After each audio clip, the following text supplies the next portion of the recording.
confession to me. In the past year, I want you to just raise your hand if you've experienced relatively little stress. Anyone? How about a moderate amount of stress? Who's experienced a lot of stress? Yeah, me too. But that is not my confession. My confession is this. I'm a health psychologist, and my mission is to help people be happier and healthier. But I fear that something I've been teaching for the last 10 years is doing more harm than good, and it has to do with stress. For years, I've been telling people stress makes you sick. It increases the risk of everything from the common cold to cardiovascular disease. Basically, I've turned stress into the enemy. But I've changed my mind about stress. And today, I want to change yours. Let me start with the study that made me rethink my whole approach to stress. This study tracked 30,000 adults in the United States for 8 years. And they started by asking people, how much stress have you experienced in the last year? They also asked, do you believe that stress is harmful for your health? And then they used public death records to find out who died. Okay, some bad news first. People who experienced a lot of stress in the previous year had a 43% increased risk of dying. But that was only true for the people who also believed that stress is harmful for your health. People who experienced a lot of stress but did not view stress as harmful were no more likely to die. In fact, they had the lowest risk of dying of anyone in the study, including people who had relatively little stress. Now, the researchers estimated that over the 8 years they were tracking deaths, 182,000 Americans died prematurely, not from stress, but from the belief that stress is bad for you. That is over 20,000 deaths a year. Now, if that estimate is correct, that would make believing stress is bad for you the 15th largest cause of death in the United States last year, killing more people than skin cancer, HIV, AIDS, and homicide. You can see why the study freaked me out. Here I've been spending so much energy telling people stress is bad for your health. So this study got me wondering, can changing how you think about stress make you healthier? And here the science says yes. When you change your mind about stress, you can change your body's response to stress. Now, to explain how this works, I want you all to pretend that you are participants in a study designed to stress you out. It's called the social stress test. You come into the laboratory and you're told you have to give a 5-minute impromptu speech on your personal weaknesses to a panel of expert evaluators sitting right in front of you. And to make sure you feel the pressure, there are bright lights and a camera in your face, kind of like this. And the evaluators have been trained to give you discouraging nonverbal feedback, like this.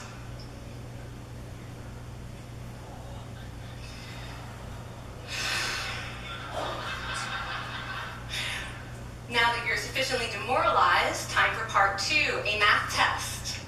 And unbeknownst to you, the experimenter has been trained to harass you during it. Now, we're going to all do this together. It's going to be fun. For me. Okay. I want you all to count backwards from 996 in increments of 7.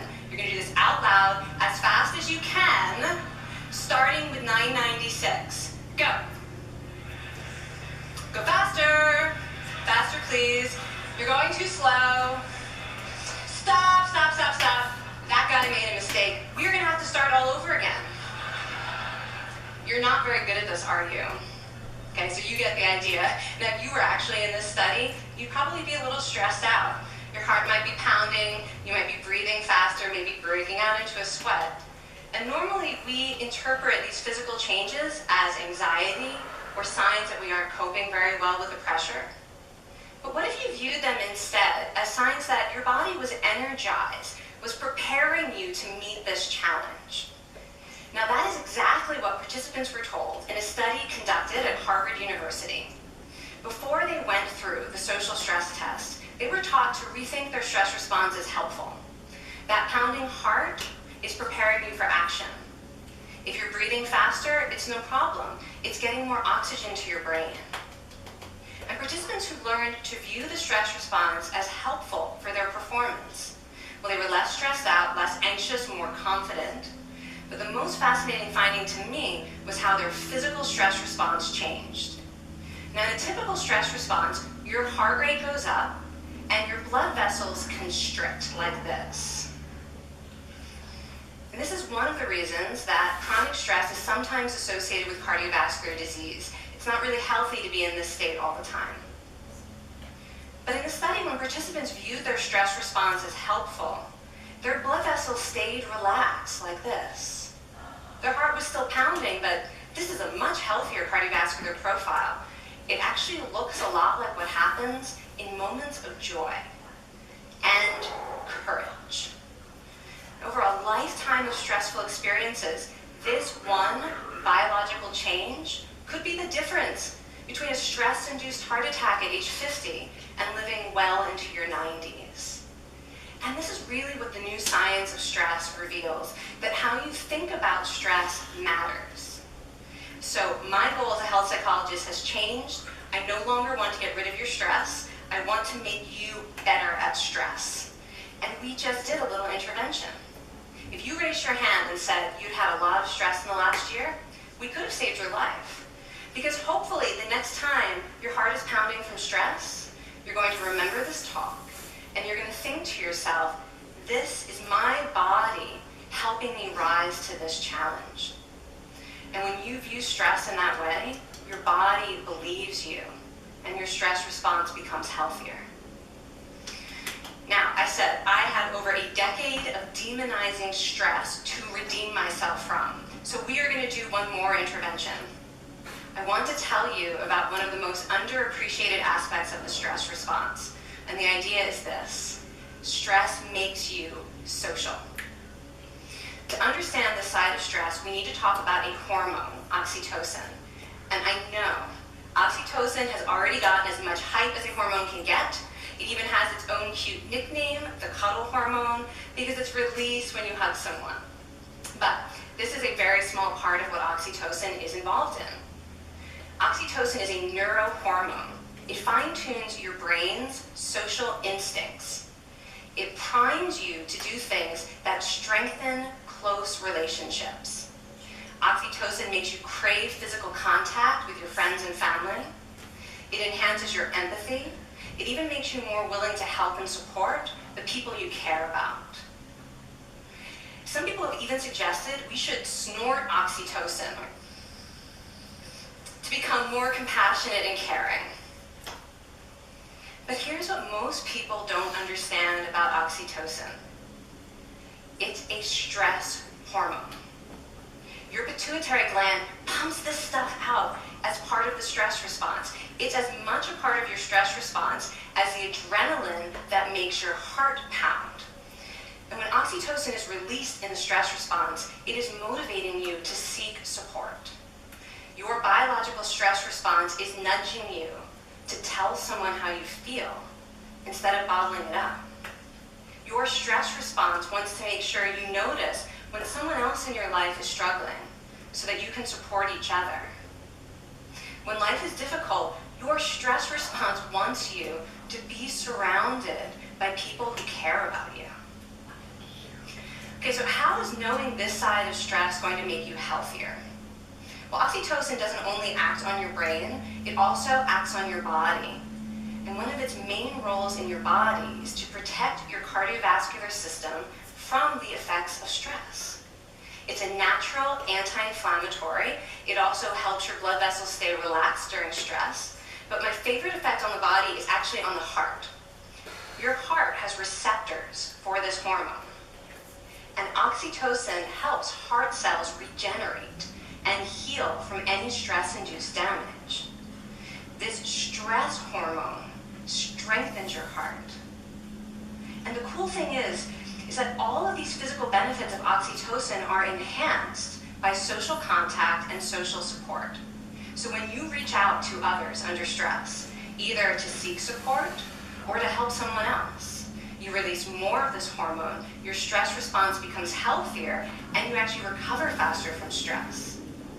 I find this amazing that your stress response has a built-in mechanism for stress resilience. And that mechanism is human connection. I want to finish by telling you about one more study. And listen up, because this study could also save a life. This study tracked about 1,000 adults in the United States, and they ranged in age from 34 to 93. And they started the study by asking, how much stress have you experienced in the last year? They also asked, how much time have you spent helping out friends, neighbors, people in your community? And then they used public records for the next 5 years to find out who died. Okay, so the bad news first. For every major stressful life experience, like financial difficulties or family crisis, that increased the risk of dying by 30%. But, and I hope you are expecting a but, I know, but that wasn't true for everyone. People who spent time caring for others showed absolutely no stress-related increase in dying, 0. Caring created resilience. And so we see once again that the harmful effects of stress on your health are not inevitable. How you think and how you act can transform your experience of stress. When you choose to view your stress response as helpful, you create the biology of courage. And when you choose to connect with others under stress, you can create resilience. Now, I wouldn't necessarily ask for more stressful experiences in my life, but this science has given me a whole new appreciation for stress. Stress gives us access to our hearts. The compassionate heart that finds joy and meaning in connecting with others. And yes, your pounding physical heart working so hard to give you strength and energy. And when you choose to view stress in this way, you're not just getting better at stress, you're actually making a pretty profound statement.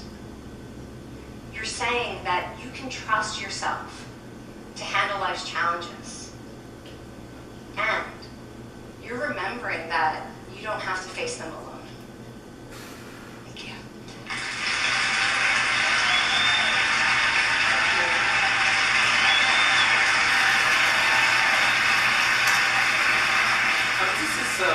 This is kind of amazing what